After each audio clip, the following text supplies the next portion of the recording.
नमस्कार, राहुल का अग्निपथ देख रहे हैं आप। मैं हूं आपके साथ पूजा।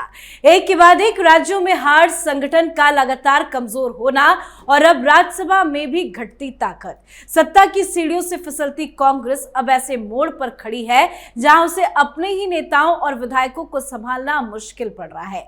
संसद के ऊपरी सदन में कांग्रेस का ग्राफ जिस तेजी से नीचे आया है, उसमें पार्टी के भीतर घबराहट और अस्थिरता दोनों बढ़ा दी है। और यही वजह है कि अब कांग्रेस के शीर्ष नेता भी बौखलाहट में बयान दे रहे हैं। प्रियंका गांधी वाड्रा ने कहा है कि जिस तरह से चुनाव की तारीखों का ऐलान होता है और जिस तरीके से चरण तय किए जाते हैं, उससे उन्हें लगता है कि अब सब कुछ बीजेपी के हिसाब से किया जाता है। लेकिन सवाल यह है कि क्या यह आरोप वाकई किसी ठोस तथ्य पर आधारित है या फिर यह कांग्रेस की उस बेचैनी का नतीजा है जो लगातार हार के बाद अब खुलकर सामने आने लगी है। राहुल गांधी, जिनके नेतृत्व को लेकर भी सवाल है, वो तो इन दिनों वैसे अलग ही राजनीति करने में जुटे हुए हैं। राहुल गांधी ने प्रधानमंत्री मोदी को पत्र लिखकर काशीराम को मरणोपरांत भारत रत्न देने की मांग की है। अखिलेश यादव ने भी सुर में सुर मिलाया है, पर कैमरे के पीछे की तस्वीर बिल्कुल अलग है। विपक्ष में इस मुद्दे को लेकर जबरदस्त टकराव भी है। तो आज इन्हीं मुद्दों पे चर्चा करेंगे। चर्चा के लिए मेरे साथ स्टूडियो में मौजूद हैं कैपिटल टीवी के एग्जीक्यूटिव एडिटर राजीव जी। सर, आपका बहुत बहुत स्वागत है। कांग्रेस पार्टी जिस तरह से कमजोर हो रही है, क्या उसी की बौखलाहट में प्रियंका वाड्रा इस तरह का बयान दे रही है? देखिए, प्रियंका वाड्रा को अभी चुनाव में जाना चाहिए प्रचार करने के लिए। असम की जिम्मेदारी इन्हें दी गई है और राहुल गांधी ने प्रियंका वाड्रा को यह बता दिया है इनडायरेक्ट तौर पर कि जो बड़ी उछल कूद कांग्रेस में मच रही थी, नेतृत्व परिवर्तन करो, प्रियंका वाड्रा को जिम्मेदारी दे दो कांग्रेस की। क्योंकि हिमाचल प्रदेश में जो भारतीय जनता पार्टी को हराकर कांग्रेस की सरकार बनी है, वहां पर प्रियंका वाड्रा नेतृत्व संभाले हुए थी। कर्नाटक में भी प्रियंका वाड्रा ने ठीक ठाक प्रचार किया था। ये सारी बातें जो उठ रही थी, तो राहुल गांधी की टीम ने कहा प्रियंका वाड्रा को फंसा दो। अब असम में भेज दिया है। तो अभी असम में चुनाव होना है 9 अप्रैल को ही, और आप हो जो दिल्ली में बैठकर चुनाव की तारीखों पर चर्चा कर रही हो। आप जाकर असम में चुनाव प्रचार करो। ये कांग्रेस जो बदरुद्दीन अजमल के कंधे पर सवार थी और जहां पर मुसलमान एकजुट होकर इन लोगों को वोट कर रहे थे क्योंकि गठबंधन हुआ करता था, आज वो मुसलमान कंफ्यूज्ड है। बांग्लादेशी मुसलमान जो कि 40 सालों से असम में कब्जा जमाए हुए बैठे हैं, वो बदरुद्दीन अजमल को अपना नेता मानते हैं, कांग्रेस के गौरव गोगोई को नहीं मानते। तो इसलिए अभी जाकर गठबंधन सहयोगियों को मनाना चाहिए कि टिकट बंटवारा चल रहा है, 15 सीटें गठबंधन सहयोगियों को दिए हो, और वो भी कोई मानने के लिए तैयार नहीं है। अभी रस्साकसी चल रही है। चुनाव के पहले भी इन लोगों को कोऑर्डिनेशन नहीं मिल पा रहा, आपस में ही बैठकर बातचीत नहीं कर पा रहे। तो ऐसे समय में इनको असम की जिम्मेदारी संभालनी चाहिए। तमिलनाडु में भी चुनाव होने हैं, 23 अप्रैल को वहां भी चुनाव होने हैं। लेकिन तमिलनाडु में चुनाव का अनाउंसमेंट हुआ और कांग्रेस के ऊपर सवालों का बौछार जड़ दिया। वे सहयोगी पार्टियां डीएमके से ज्यादा सवाल कांग्रेस के ऊपर उठा रही है। कांग्रेस के नेता, 3 बड़े नेता इस्तीफा देकर बाहर चले गए कि नहीं, हम विजय की पार्टी से चुनाव लड़ लेंगे। क्यों? क्योंकि कांग्रेस पर भरोसा नहीं है कि इनको जो सीटें पहले कांग्रेस के पास थी उस पर भी दावेदारी कर दिया है डीएमके ने कि वहां तो जीत की संभावना ज्यादा है, तो हम वहां पर खुद लड़ेंगे, कांग्रेस को कोई और सीट दे देते हैं। क्योंकि एक राज्यसभा सीट दी है, अगर राज्यसभा में आपको नेता प्रतिपक्ष की कुर्सी बचाने के लिए तमिलनाडु में डीएमके से समझौता करना पड़ा कि नहीं, एक सीट राज्यसभा की दे दो, तो ऐसे में वो विधानसभा चुनाव में तो नेगोशिएशन में ऊपर डीएमके रहेगी। इसलिए लेफ्ट पार्टियां कह चुकी है कि नहीं, इस बार अगर कांग्रेस से कम सीटें मिली, हम तुम्हारे गठबंधन में नहीं रहेंगे। इसी तरीके से टीवीके ने सीधे तौर पर कहा कि पिछली बार से हम देख रहे हैं, लोकसभा चुनाव में हमने चुप्पी साध ली, हमको एक भी सीट नहीं दी गई।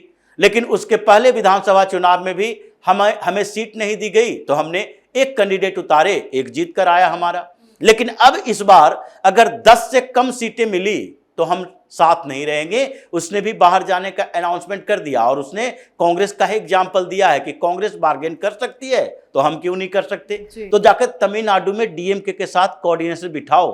अपनी पार्टी के नेता नाराज हैं इसलिए क्योंकि आप सीट की संख्या कम कर रहे हो विधानसभा चुनाव में, और राज्यसभा में एक सीट लेकर आप खड़गे की कुर्सी बचा रहे हो कि नेता प्रतिपक्ष का पद ही चला जाएगा 25 से नीचे संख्या गई तो। इसलिए जो बंगाल में इनका पूरी की पूरी टीम है, अभी भी जो चुनाव की घोषणा हुई कांग्रेस की तरफ से कोई बयान आया?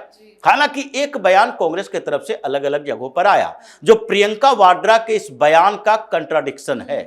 कांग्रेस ने भी, सीपीएम, सीपीआई और दूसरी पार्टियों के साथ कांग्रेस ने भी इस बात की सराहना की कि पश्चिम बंगाल में 2 चरण में चुनाव हो रहे हैं, डिमांड इनका था।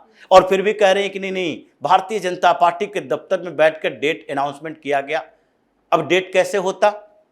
एक चरण में चुनाव पहले भी तमिलनाडु में, पहले भी पुडुचेरी में, पहले भी असम में होता था, इस बार भी हो रहा है। पहले भी केरल में एक ही चरण में होता था, इस बार भी हो रहा है।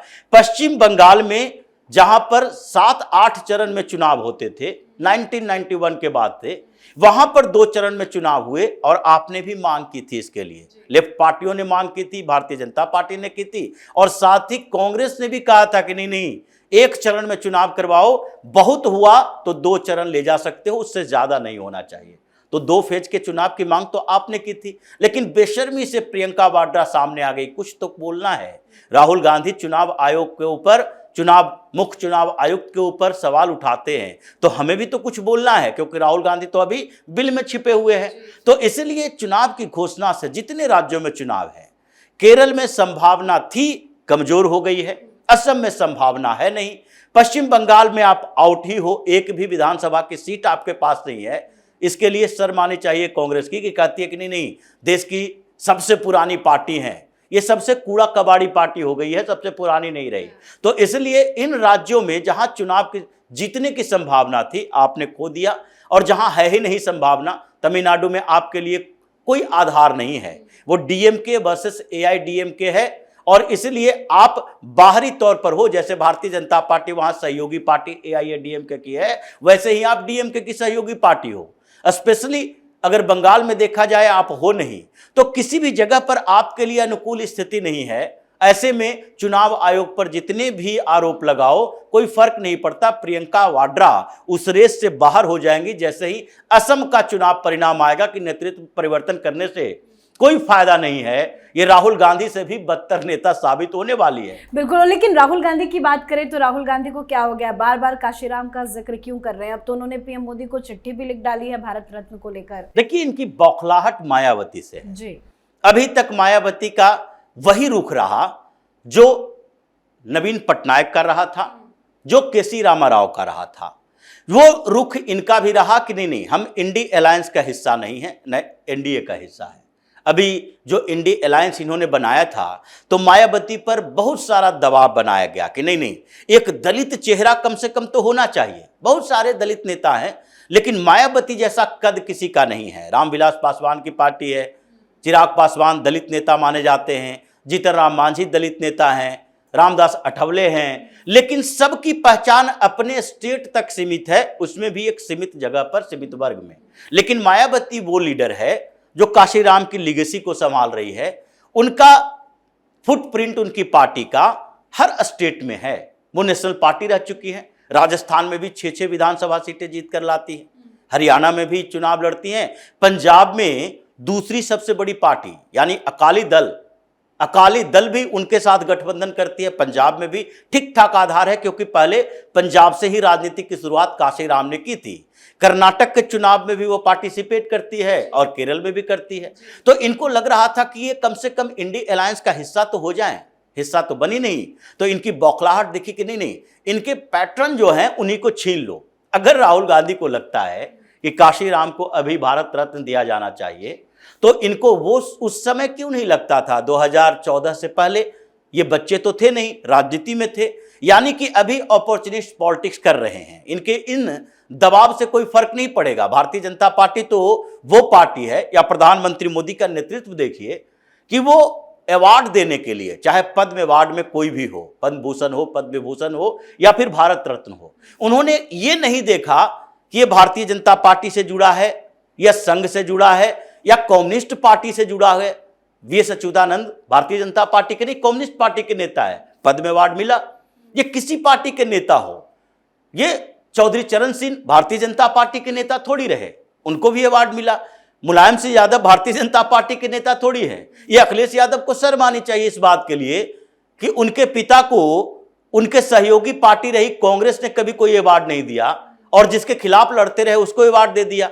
तो ऐसी स्थिति में भारतीय जनता पार्टी ये सोचती है कि काशीराम को कब देना है और किसे कब नहीं देना है। इसलिए ये राहुल गांधी के दायरे में भी नहीं आता कि आप डिमांड करके कोई बात मनवा लो। ये तो वो पार्टी है जो भारत रत्न देने के लिए राजीव गांधी, इंदिरा गांधी का नाम रख लेती है, सुभाष चंद्र बोस इनके दायरे से बाहर होते हैं, भीमराव अंबेडकर की जिनकी बात ये दलित कर रहे हैं। जो पार्टी भीमराव अंबेडकर को भारत रत्न देने के लिए तैयार नहीं, वो पार्टी काशीराम, भीमराव अंबेडकर के सामने दलितों के बीच काशीराम की स्थिति बहुत कमजोर है, लेकिन फिर भी ये काशीराम की बात कर रहे हैं। चुनाव होने वाला है केरल में, चुनाव होने वाला है तमिलनाडु में, चुनाव होने वाला है बंगाल में, ये कर रहे हैं उत्तर प्रदेश की राजनीति, क्योंकि इनको दिख रहा है कि 99 का आंकड़ा है, उत्तर प्रदेश में 80 लोकसभा सीटें हैं। और अगर हमारे अनुकूल स्थिति आई तो उत्तर प्रदेश में अगर 40-45 सीटें हमें मिल गई तो फिर हम कुर्सी तक पहुंच जाएंगे। 100 का आंकड़ा पार किया नहीं कि सहयोगी पार्टियां हमें समर्थन दे देगी, हम चले जाएंगे, प्रधानमंत्री की कुर्सी मिल जाएगी हमें, लेकिन ऐसा होने वाला नहीं है। मायावती ने पहले ही इनको वो औकात हैसियत दिखा दी है जो अब तक ये अनुभव नहीं कर रहे थे। अब लड़ाई भारतीय जनता पार्टी और कांग्रेस के बीच दलित वोट के लिए नहीं है। अब लड़ाई दलित वोट के लिए कांग्रेस और मायावती यानी कि समाजवादी पार्टी कांग्रेस और दूसरी तरफ मायावती के बीच है। भारतीय जनता पार्टी के पास जो नन जाटव दलित और नन यादव ओबीसी का वोट है उत्तर प्रदेश में, तकरीबन 60 से 70% इन जातियों का वो वोट इंटैक्ट है। ये लोग 30-40% पर आपस में लड़ते रहें, कहां जाकर रुकेंगे ये तो आगे आने वाला समय बताएगा। बहुत बहुत धन्यवाद सर समझाने के लिए। धन्यवाद। तो विपक्षी दलों के बीच में राहुल गांधी फंस गए हैं, साथ ही कांग्रेस के सामने आज सबसे बड़ी चुनौती बीजेपी नहीं बल्कि खुद उसकी अंदरूनी कमजोरी बन चुकी है। और यही वजह है कि अलग अलग राज्यों से पिछड़ने के बाद, राज्यसभा में घटती संख्या के बाद और अपने ही विधायकों को एकजुट रखने में नाकाम रहने के बाद कांग्रेस की बेचैनी अब खुलकर बयानबाजी में बदलती दिखाई दे रही है। और राहुल गांधी जो भी कदम उठाते हैं उससे उनकी ही फजीहत होती है। तो आप भी अपनी राय कमेंट करके लिखिएगा। देखते रहिए कैपिटल टीवी। नमस्कार।